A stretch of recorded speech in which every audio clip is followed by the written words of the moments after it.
Assalamualaikum warahmatullahi wabarakatuh. Selamat bertemu kembali sahabat. Mari kita lanjutkan cerita berikutnya. Let's go.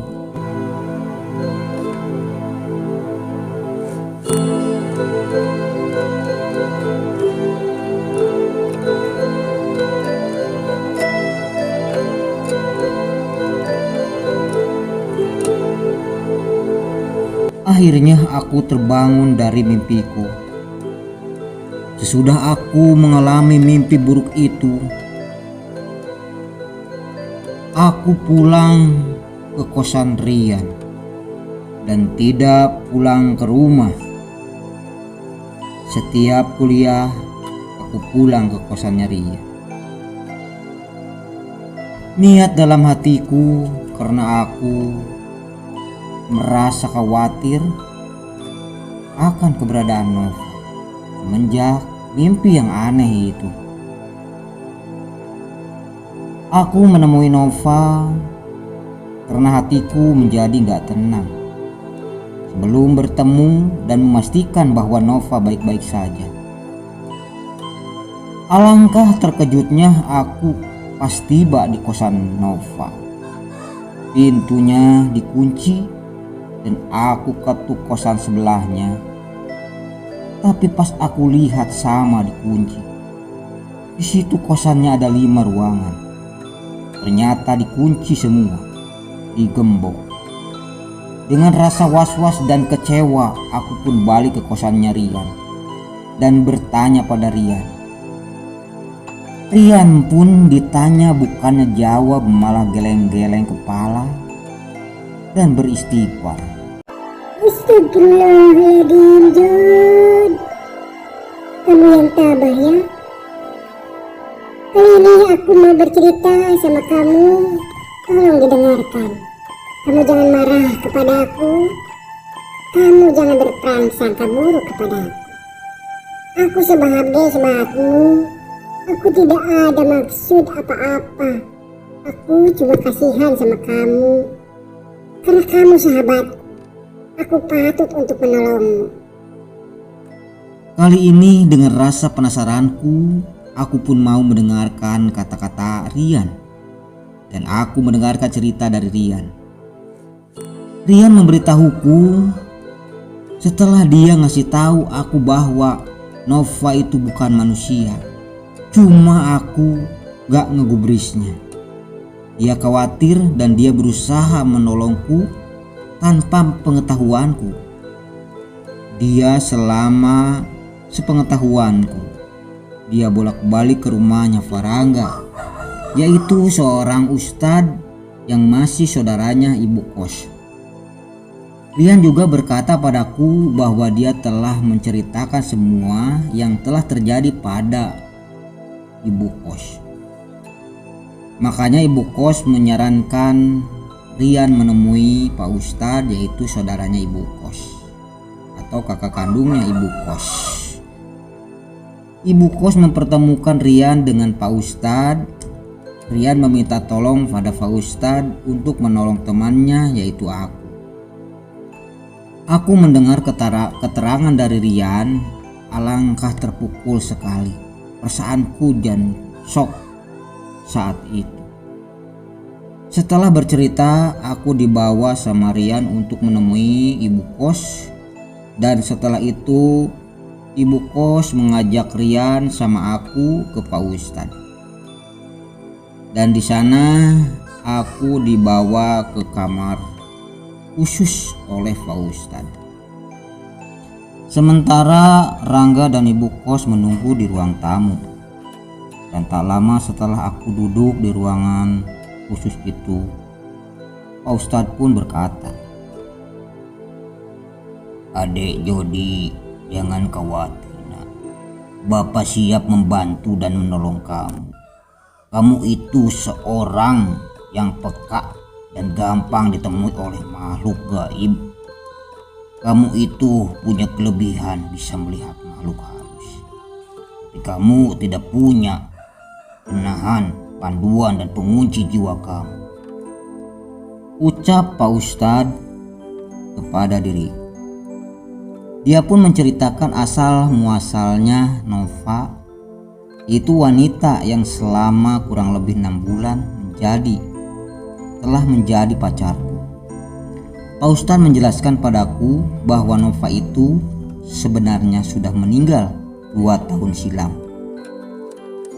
Dia meninggal dan dia pun sampai sempat kos di tempat adiknya, yaitu ibu kos.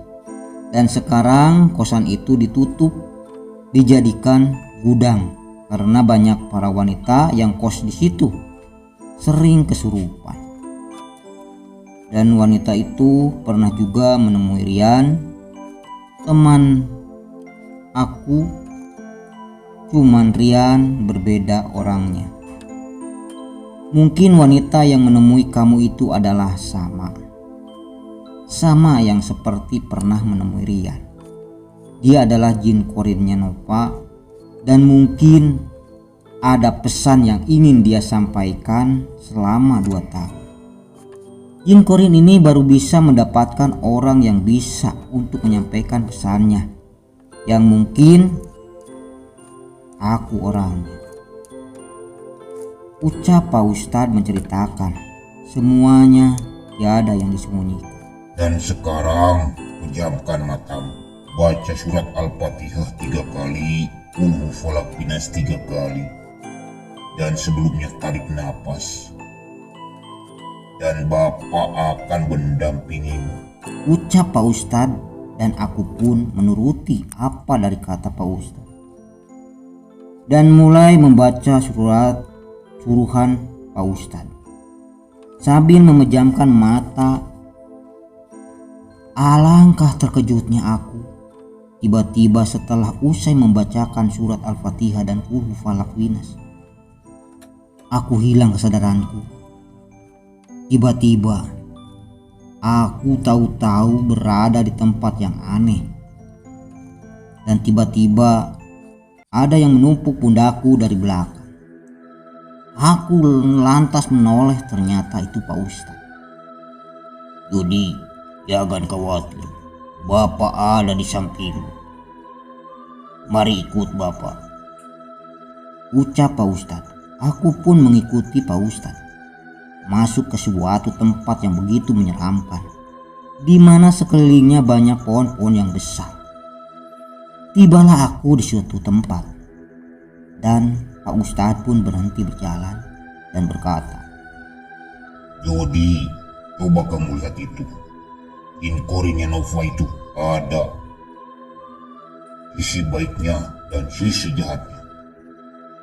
Jin korin Nova sisi baiknya sekarang sedang diikat, dikurung sama jin jahat. Yang selama ini baik adalah Nova yang menemuimu, adalah wanita yang menemui kamu sekarang. Kita harus menolongnya. Sekarang kamu bantu Bapak. Kamu baca surat, baca ayat kursi. Jangan sampai berhenti selama Bapak membebaskan jin korin Nova yang baik itu. Aku pun menuruti kata Pak Ustadz. Aku lalu membaca ayat kursi dengan khusyuk. Sementara Pak Ustadz berjalan menuju tempat yang jauh dariku. Baru sadar, aku melihat Nova diikat di pohon besar. Hampir saja aku terhenti membaca ayat kursi. Tapi Pak Ustadz meneriakanku. Jangan berhenti membaca, nak. Aku pun melanjutkan bacaan sementara aku melihat Nova merintih meminta tolong dan sekali-kali memanggil nama aku. Aku melihat Pak Ustadz mau melepaskan tali yang mengikat Nova. Seketika itu ada kilatan cahaya merah menyambar Pak Ustadz. Pak Ustadz pun hampir terjatuh. Sementara aku tak henti membaca ayat kursi. Pandanganku tajam ke depan menyaksikan Pak Ustadz bertarung dengan kilatan merah. Pak Ustadz menahan kilatan merah menghadang. Dan tak lama kilatan itu berubah menjadi sosok makhluk yang menyeramkan. Lama sekali Pak Ustadz bertarung dengan makhluk itu. Selang terdengar Pak Ustadz berseru, Jodi, cepat lepaskan tali yang mengikat Nova dan jangan terhenti dari doamu. Aku pun melangkah menuju Nova sambil membaca ayat kursi. Nova, maafkan aku. Terlambat datang, Nov. Jodi, tolong Nova. Tolong lepaskan tali ini. Nova pengen pulang. Tanpa berpikir panjang, aku pun melepaskan tali yang mengikat Nova. Tapi begitu aku memegang tali itu, aku terhenti membaca ayat kursi. Begitu aku menyentuh tali, tanganku panas dan aku terpental. Aku pun beristighfar dan mulai membaca ayat kursi kembali. Dan akhirnya aku bisa membuka tali itu. Nova pun memeluk erat tubuhku sambil menangis. Rasa iba dan haru dalam hatiku. Jodi, tolong Nova. Nova pengen pulang. Ya Nova, kita pulang. Belum sempat aku berkata-kata banyak, aku mengkhawatirkan Pak Ustadz. Aku menoleh ke arahnya. Aku melihat Pak Ustadz tersungkur. Aku pun lekas mendekatinya. Ucapku tak lama. Pak Ustadz pun bangun. Alhamdulillah, kita selamat, nak. Roh jahat itu sudah kalah. Ucap Pak Ustadz. Ayo kita pulang. Pejamkan matamu. Ucapnya lagi. Aku pun memejamkan mataku. Tak lama Pak Ustadz berkata lagi. Sekarang, buka matamu. Aku pun membuka mata. Ternyata sudah berada di tempat kembali di ruangan rumah Pak Ustadz. Nova di mana Pak Ustadz? Jangan khawatir. Inkori Nova ada di sampingmu. Lalu Pak Ustadz mengusap wajahku dan terlihat Nova duduk di depanku. Nova, kamu telah berbohong. Kenapa selama ini tidak berterus terang padaku bahwa kamu telah meninggal? Maafkan aku, Kak Jodi. Karena inilah caranya supaya aku lepas dari belenggu. Nova mencintaimu, Kak Jodi. Bohongan ini tak bisa diteruskan lagi, Nov.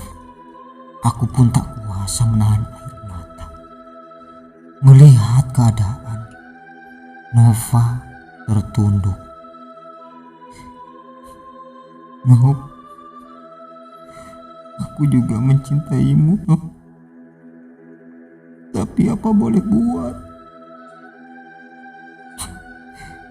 Kamu sudah meninggal, Nov. Opa.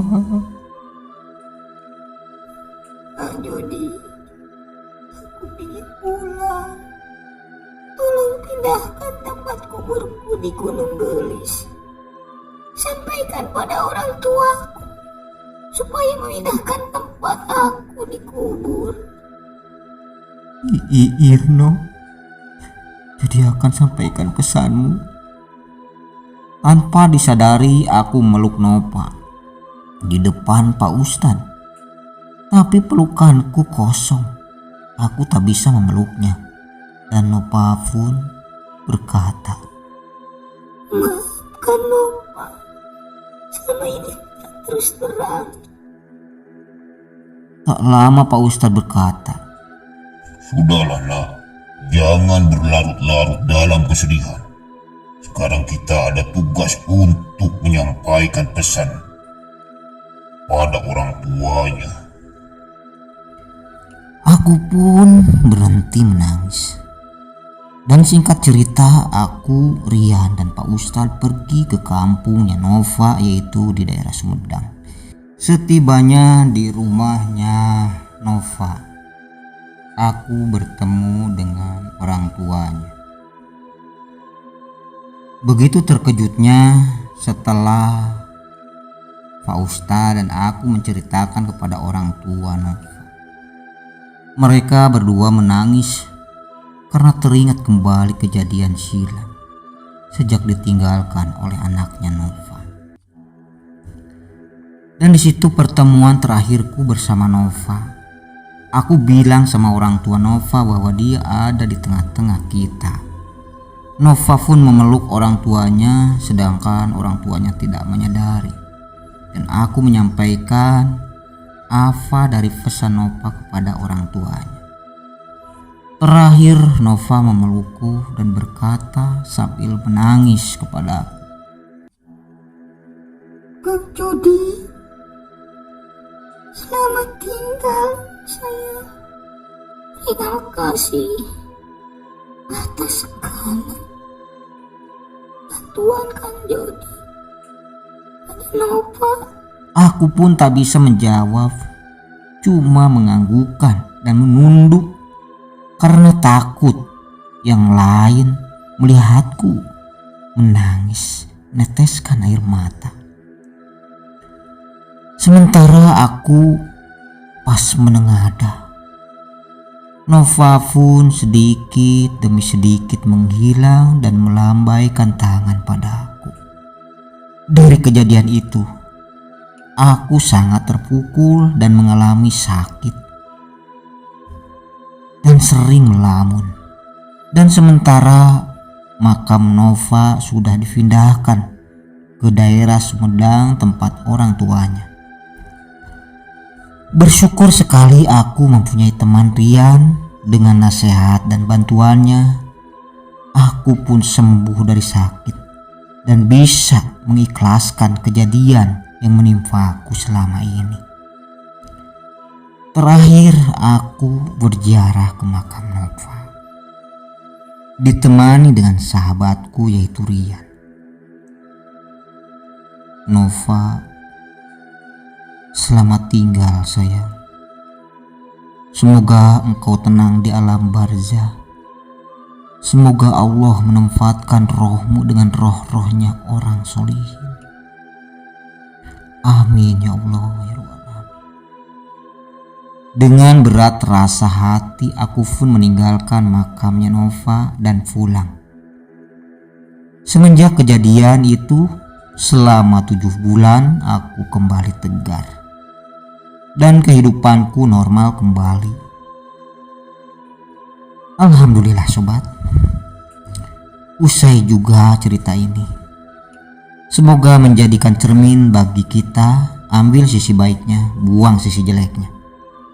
Kita perlu tahu bahwa di dunia ini hidup bukan manusia saja. Selain manusia, ada juga makhluk-makhluk gaib yang tak kasat mata berdampingan dengan kita.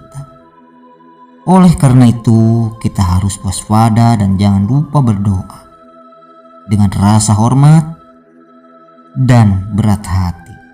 Jody pun undur diri dari sahabat semua. Akhirul kalam, wassalamualaikum warahmatullahi wabarakatuh.